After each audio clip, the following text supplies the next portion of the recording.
2021년 1월 17일 오후 예배를 드리겠습니다. 먼저 기도하시겠습니다. 하나님 아버지, 오늘도 주님 말씀 앞에 섰습니다. 이 어려운 시기에 더욱더 하나님과 동행하며 하나님을 의지하고 2021년 한 해를 걸어가기 원합니다. 오늘 말씀을 통해 하나님과 새로운 시작을 할 수 있도록 인도하여 주옵소서. 예수 그리스도의 이름으로 기도드립니다. 아멘. 오늘 우리에게 주시는 하나님의 말씀은 사무엘하 5장 12절 말씀입니다. 다윗이 여호와께서 자기를 세우사 이스라엘 왕으로 삼으신 것과 그의 백성 이스라엘을 위하여 그 나라를 높이신 것을 알았더라. 아멘.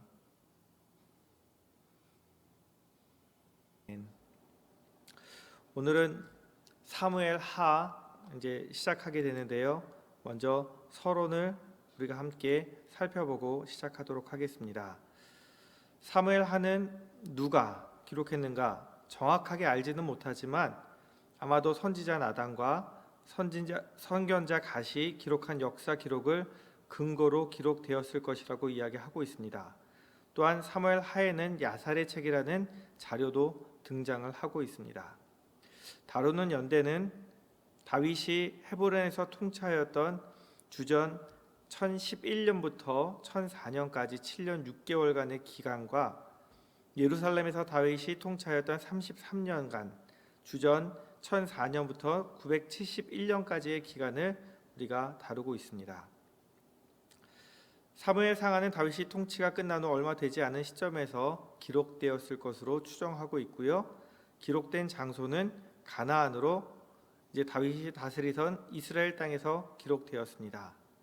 다윗의 영토는 처음에는 남유다와 그 다음에 사울의 아들인 이스보셋이 다스리는 북이스라엘로 나누어져 있었지만 나중에는 이것이 하나로 통일되면서 블레셋, 암몬, 모압, 에돔까지도 복속을 시키는 큰 왕국을 이루게 됩니다. 사무엘하의 주제는 무엇을 기록했냐면 다윗 언약이 나옵니다. 사무엘하 7장에 보면 다윗이 하나님을 위해 집을 짓고 싶어합니다. 그런데 다윗이 그 손에 피를 너무 많이 묻혔기 때문에 하나님의 성전을 짓지 못하고 그 아들 솔로몬에게 집 짓는 영광은 넘겨주었지만 그 마음을 기쁘게 보신 하나님께서 다윗의 집과 다윗의 나라가 하나님 앞에서 영원히 보존되고 그 왕위가 영원히 견고하리라고 약속하셨습니다. 그리고 그와 마찬가지로 솔로몬 이후에 나라가 나누어졌을 때에도 북왕국에서는 9개의 다른 왕조들이 난립을 했지만 유다의 만큼은 단 하나의 왕조로 끝까지 이어져 갔습니다. 이집트 메소포타미아 한 왕가가 지속된 평균 기간이 100년이 되지 않는 것을 생각할 때 다윗 왕조가 400년간 지속되었다는 것은 하나님의 언약과 자비로우심 때문이라고 우리는 알 수 있습니다. 그리고 사무엘하가 우리에게 보여주는 것은요, 순종과 불순종입니다. 다윗이 처음에 순종하였던 1에서 7장, 그 다음에 그것은 결국 8에서 10장의 내용으로 하나님의 복을 받게 되는 내용을 가지고 오게 되는데요. 11장에 나타난 다윗의 불순종, 간음은 하나님의 심판으로 12장과 24장 마지막까지 하나님의 심판이 임하는 것을 우리에게 보여주게 됩니다. 사무엘하의 핵심 진리는 하나님께 순종하면 복을 받고 불순종하면 재난과 심판이 따른다는 신명기의 주제와 일치합니다. 사무엘하에 나타난 예수 그리스도를 보게 되면 다윗입니다. 다윗 언약이 약속된 영원한 왕국, 왕위, 그리고 후손이라는 세 가지 약속이 그리스도에게 똑같이 주어지게 되는데요. 누가복음 1장 말씀을 보게 되면 그가 큰 자가 되고 지극히 높으신 이의 아들이라 일컬어질 것이요 주 하나님께서 그 조상 다윗의 왕위를 그에게 주시리니 영원히 야곱의 집을 왕으로 다스릴 것이며 그 나라가 무궁하리라. 이 다윗 언약이 이스라엘의 메시아 사상을 갖게 되는 근거가 되고요. 다윗 왕조는 오래전에 없어졌지만 다윗의 고향이었고 기름 부음 받았던 장소 베들레헴에서 나사렛 예수 다윗의 후손이 태어나신 것을 통해서 다윗에게 주신 언약이 성취되게 됩니다. 사무엘하의 핵심 구절은요, 사무엘하 5장 12절인데요. 다윗이 여호와께서 자기를 세우사 이스라엘 왕으로 삼으신 것과 그의 백성 이스라엘을 위하여 그 나라를 높이신 것을 알았더라. 다윗은 하나님께서 자기를 세우신 것을 알았고요. 또한 그의 백성 이스라엘을 위해서, 자기가 아니라 이스라엘 백성을 위해서 나라를 높여주셨다는 것을 깨닫고 살았습니다. 또한 사무엘하 7장 12절에서 13절과 16절 말씀을 보게 되면 하나님의 약속인데요. 내 수완이 차서 내 조상들과 함께 누울 때에 내가 내 몸에서 날 내 씨를 내 뒤에 세워 그의 나라를 견고하게 하리라. 그는 내 이름을 위하여 집을 건축할 것이요 나는 그의 나라 왕위를 영원히 견고하게 하리라. 내 집과 내 나라가 내 앞에서 영원히 보존되고 내 왕위가 영원히 견고하리라. 그래서 영원히 견고한다는 말은 예수 그리스도를 통해서 성취되게 됩니다. 사무엘하는 어떻게 기록되었는가 하면 대부분이 산문체의 설화로 기록되어 있습니다. 다만 그 가운데 중간에 나오는 다윗의 애가 두 편이지요. 사무엘과 요나단을 위해서, 아브넬을 위해서 지었던 슬픈 노래와 또한 다윗이 블레셋을 이기고 썼던 승전가, 요 세 편만 시로 기록되어 있고 나머지는 산문체로 기록되어 있습니다. 사무엘하는 왜 적었을까요? 사무엘상이 왕국이 어떻게 건립되었는지를 말해주고 있다면 사무엘하는 그 왕국이 어떻게 견고해졌는지를 이야기하고 있고요. 영원히 지속될 다윗 왕조의 시작이 이렇게 되었다는 것을 알려주기 위해서 기록되었습니다. 오늘 이제 살펴보시게 될 말씀은 다윗의 승리에 관한 것인데요. 그 중에서 오늘은 다윗이 정치적으로 승리하게 되는 1에서 5장의 내용을 살펴보려고 합니다. 다윗은 사울이 마지막에 사무엘상에서 전사하게 되면서 헤브론에서 유다의 왕으로, 유다 지파의 왕으로 통치를 시작하게 되는데요. 사울이 전사한 후에 사울을 죽였다는 아말렉 사람이 나오게 됩니다. 그는 다윗이 사울과 원수되었기 때문에 사울을 죽였다는 이야기를 하면 칭찬받고 상을 받을 것이라고 생각해서 자신이 죽이지도 않았음에도 불구하고 사울을 죽였다고 이야기하는데 다윗은 그렇게 하지 않고요. 그에게 상을 주지 않고요. 오히려 사울과 요나단의 죽음을 슬퍼하면서 그 아말렉 사람을 처형하게 됩니다. 사울이 하나님께 기름 부음 받은 왕이었기 때문에 다윗이 더 그를 높이게 됩니다. 그래서 그 아버지와 아들을 위해서, 사울과 요나단을 위해서 애가를 지어서 부르는 장면이 나오는데요. 다윗은 새롭게 이제 도망자의 신분에서 왕으로 시작을 하게 됩니다. 사울의 죽음과 함께 도망자의 삶을 정리하고 남유다의 왕으로 새로운 시작을 하게 되는데 그 시작을 하나님이 기뻐하시는 일로 시작을 합니다. 사울의 죽음을 대하는 다윗의 심정은 누가 생각해도 10년간의 도피 생활이 사울의 죽음으로 속이 시원해졌을 것이라고 생각했지만 실제로 그렇게 하지 않았습니다. 다윗은 지혜롭게 과거를 정리하는데요. 요나단을 사랑한 면도 있지만 다윗은 누구보다 하나님 중심이었습니다. 그래서 하나님이 세우신 사울 왕을 위해서 애가를 부르게 됩니다. 단순히 사울을 사랑했기 때문이 아니고요. 10년간 쫓겨다니긴 했지만 하나님 때문에 사울을 존중하고 있습니다. 과거의 악연을 악으로 갚지 않고 악을 악으로 갚지 않고 하나님 때문에 선으로 갚는 다윗의 모습, 바로 이런 모습이 하나님이 원하시는 새로운 모습으로 출발하는 다윗의 모습이 됩니다. 우리도 살아가면서 그리스도인으로서 많은 사람들과 관계를 맺고 있습니다. 혹시 지난 한 해 살아가면서 많은 사람들과 혹시 서운한 것은 없었습니까? 원수된 것은 없었습니까? 그러나 사람과의 관계에 있어서 우리가 예수님 때문에, 하나님 때문에 용서하고 새로운 출발을 할 수 있어야 그것이 하나님이 원하시는 새 출발인 줄 믿습니다.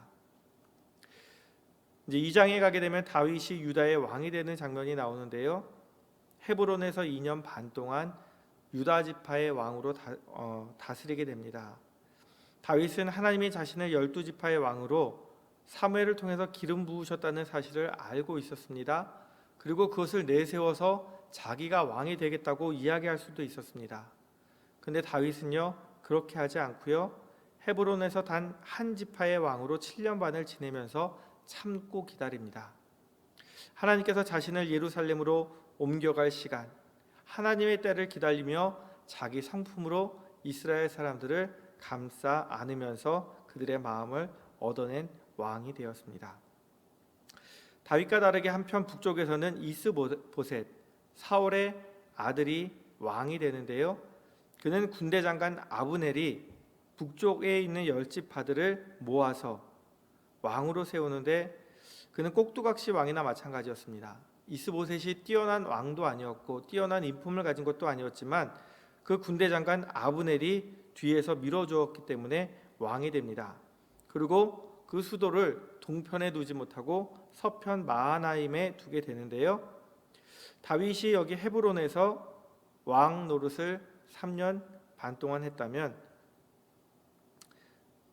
이스보셋은 마하나임, 이 요단 서편 야복강 근처에서 왕이 되었습니다.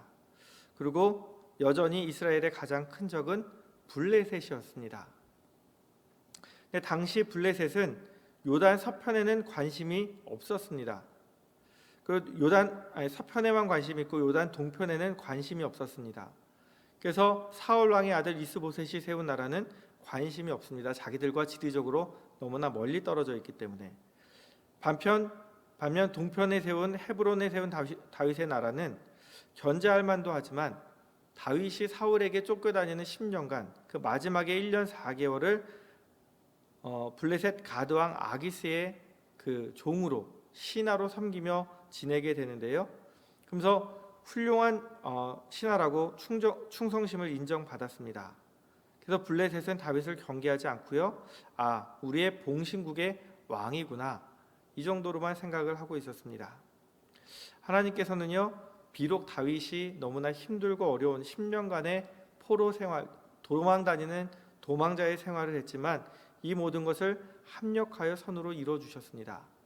만약 이 기간에 블레셋으로 도망가지 않았다면 블레셋은 다윗이 왕이 되어 나라를 세웠을 때 견제했을 것인데요.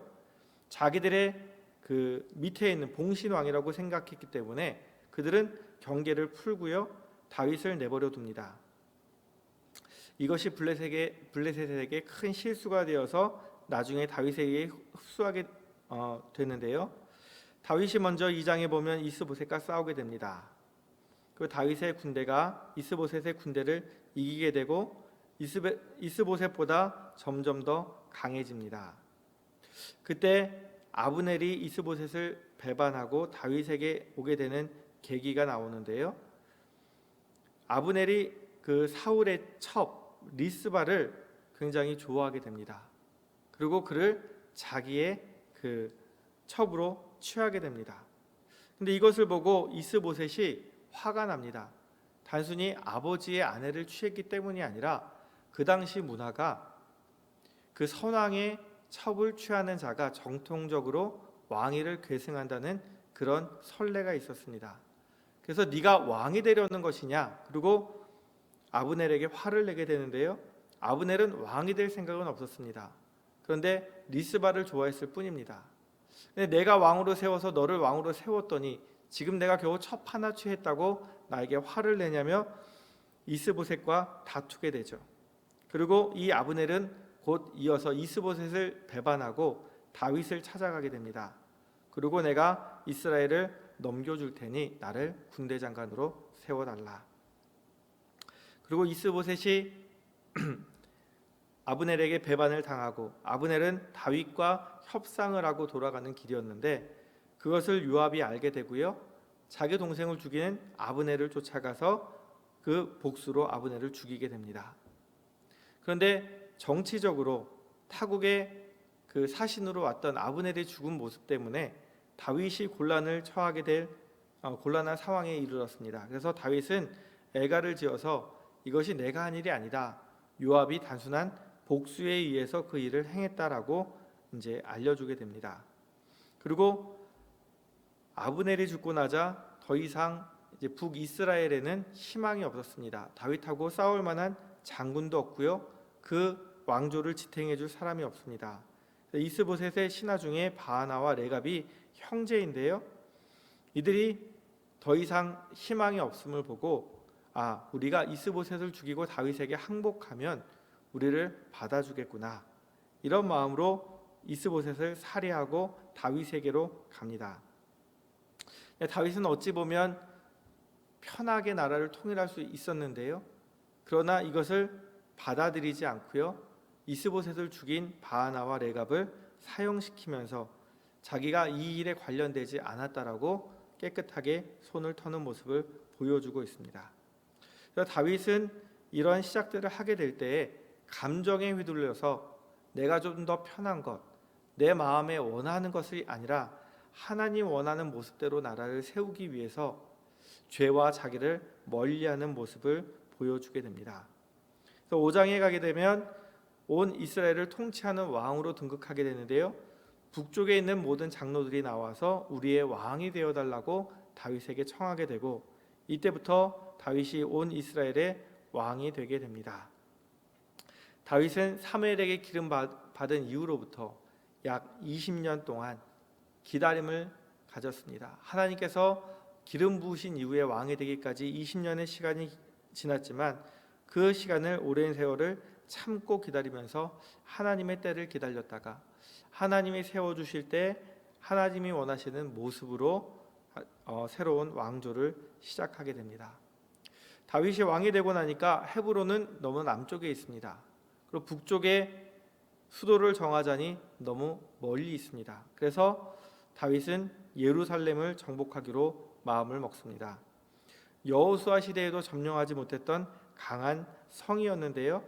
다윗은 이 성을 빼앗아서 다윗성이라고 부르게 됩니다.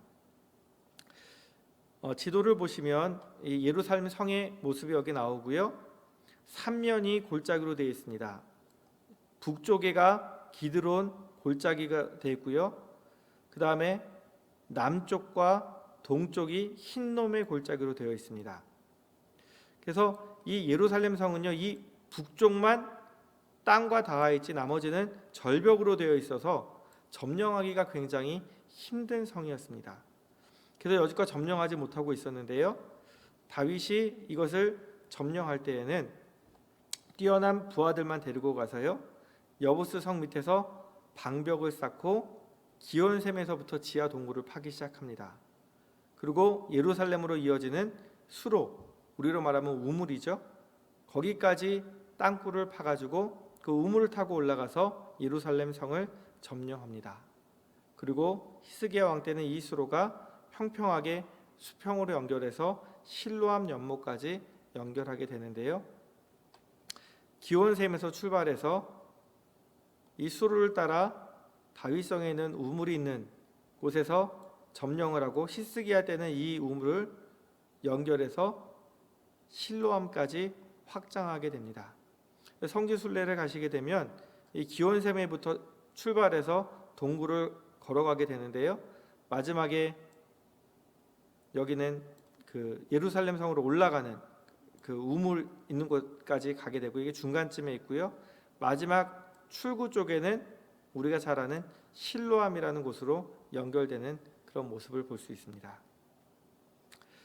이스라엘이 통일되자마자 다윗이 곧바로 착수한 일이 통일 이스라엘의 수도가 될 여부스, 다시 말해서 예루살렘을 정복했는데요. 다윗이 7년 반 동안 통치한 헤브론은 유다 지파 입장에서 보면 중앙이지만 통일된 이스라엘에서 너무 아래쪽입니다. 또 세겜 같은 성읍은 통일 이스라엘에서는 중앙이지만 유다에서 보면 너무나 북쪽이라 혹시 무슨 일이 생기면 유다 지파의 지원을 받기가 어려운 지역입니다. 그래서 다윗은 사울 왕국 당시의 수부였던 기브아는 블레셋 사람들에 의해서 철저히 파괴되고 샘도 없어서 많은 인구가 살 수 없기 때문에 그때까지 정복하지 못했던 여부스족이 살고 있던 여부스성, 그것을 정복하고 다윗성, 예루살렘 성이라고 부르게 됩니다. 곳에는 기온샘이라는 샘물도 있어서 그 안에서 먹고 방어할 수 있는 모든 것들이 갖춰져 있기 때문에 이곳을 수도로 삼게 됩니다. 그리고 다윗은 이어서 북쪽으로는 두로와 동맹을 맺게 되고요. 그 그다음에 다윗의 아들들에 대한 가족들에 대한 소개가 나오고요. 그다음 5장 뒤쪽에 보면 드디어 블레셋과 전쟁을 하게 되는 장면이 나옵니다. 블레셋은 이스라엘이 가나안 땅에 들어온 이후로 계속해서 이스라엘을 괴롭히던 민족이었는데요. 초대 왕이었던 사울 왕과 요나단도 블레셋에 의해서 죽임을 당하죠. 그래서 다윗이 그동안 자기들의 봉건 왕이라고 생각했는데 다윗이 여부스성을 정복한 사건이 블레셋을 자극하게 됩니다. 그래서 그동안 아기스의 허락을 받고 다스린다고 생각했지만 이제는 다윗이 이스보셋의 나라까지 합쳐서 통일해서 통일 왕국을 이룬 이후에 그 다음에 여부스 성까지 점령해서 명실성부한 통일 이스라엘 나라를 세우는 모습을 보면서 더 이상 놔두면 안 되겠다는 생각을 하게 됩니다. 그래서 블레셋 사람들은 자신의 충성된 신하가 다윗이 아니라고 생각하여서 이제 남부 해안의 그 평야에 살던 모든 블레셋 사람들을 다 모아서 다윗과 전쟁을 하러 여부스 성 쪽으로 올라오게 됩니다. 그래서 두 차례의 전쟁이 소렉 골짜기라는 곳에서 이루어지게 되는데요. 지도를 보시게 되면 여기가 소렉 골짜기입니다. 그리고 여기가 예루살렘입니다. 다윗이 예루살렘에 거주한다는 얘기를 듣고 모든 블레셋 사람들이 이 소렉 골짜기에 모이죠.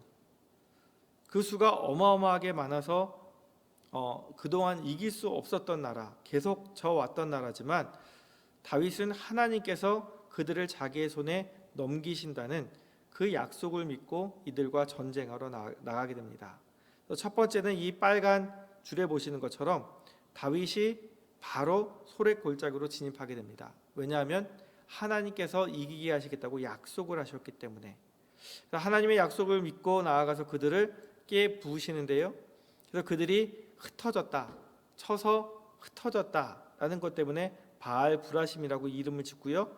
르바인 골짜기를 따라 1차 전쟁을 패하고 도망가게 됩니다. 그리고 그들이 다시 두 번째로 소렉 골짜기에 모였을 때는 하나님께서 이번에는 다윗에게 전략을 알려주십니다.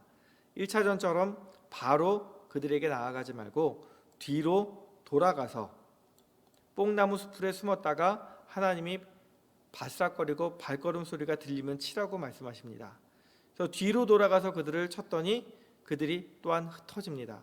또 이번에는 르바인 골짜기 방향에 막혔기 때문에 위쪽으로 도망가서 게셀까지 그들이 도망갈 때에 다윗이 계속해서 쫓아가면서 블레셋을 완전히 멸하는 장면이 나옵니다.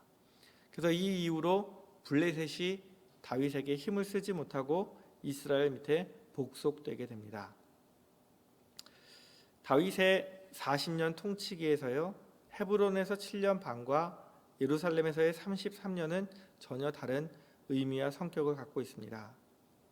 헤브론에서의 통치는 다윗이 블레셋 왕의 아기스의 인준을 받은 봉신군주의 성격이었다면 이제 예루살렘에서의 통치는 블레셋에서 완전히 벗어나서 이제 절대 강자로 부상되어서 제국의 리더의 성격을 띠고 이제 암몬과 모압과 에돔을 정복하는 그런 큰 제국을 이루는 리더의 성격을 띠게 됩니다. 그리고 그 놀라운 분기점에 해당하는 것이 바로 5장에 나오는 블레셋과의 전투였습니다. 이 르바인 골짜기의 전투는 다윗이 온전히 하나님의 말씀을 신뢰했기 때문이고 다윗이 온전히 하나님의 말씀에 순종했기 때문에 이루어지는 놀라운 결정이었습니다. 다윗은 새로운 시작을 함에 있어서요, 자기 감정을 내세우지 않았습니다. 자기를 10년간 괴롭히던 사울이 죽었을 때 그것을 기뻐하지 않았고요, 하나님이 세우신 왕이 죽었다는 슬픔으로 애가를 지었습니다. 또한 이스보셋과의 전쟁에 있어서는 왕권의 욕심을 부리지 않고요, 하나님이 나에게 기름을 부으셨기 때문에 하나님의 때에 나를 세워주실 줄을 믿고 그가 참고 기다리면서 자연스럽게 왕이 될 준비를 했습니다. 그리고 마지막으로는 하나님이 주신 지혜로 또 하나님에 대한 믿음으로 하나님께 순종함으로 블레셋과의 전투를 치르면서 그가 하나님이 원하시는 새로운 새 출발을 하게 됩니다. 2021년 우리 앞에 쌓여있는 많은 문제들이 있습니다. 힘들고 어려운 일들도 있습니다. 또 우리 주변에 블레셋과 사울과 같은 대적이 있을 수도 있습니다. 그러나 그리스도인의 모습은 내 감정과 내 생각과 내 욕심에 휘둘리는 것이 아니라 하나님의 때에 하나님이 세워가시는 방법으로 하나님께 순종함으로 우리 주변을 용서하고 하나님과 함께 첫 출발을 하는 것이 하나님이 기뻐하시는 일인 줄 믿습니다. 우리도 다윗처럼 하나님이 원하시는 새로운 시작을 2021년에 하게 되는, 하나님과 함께 동행하며 복을 받는 2021년이 되기 원합니다. 함께 기도하겠습니다.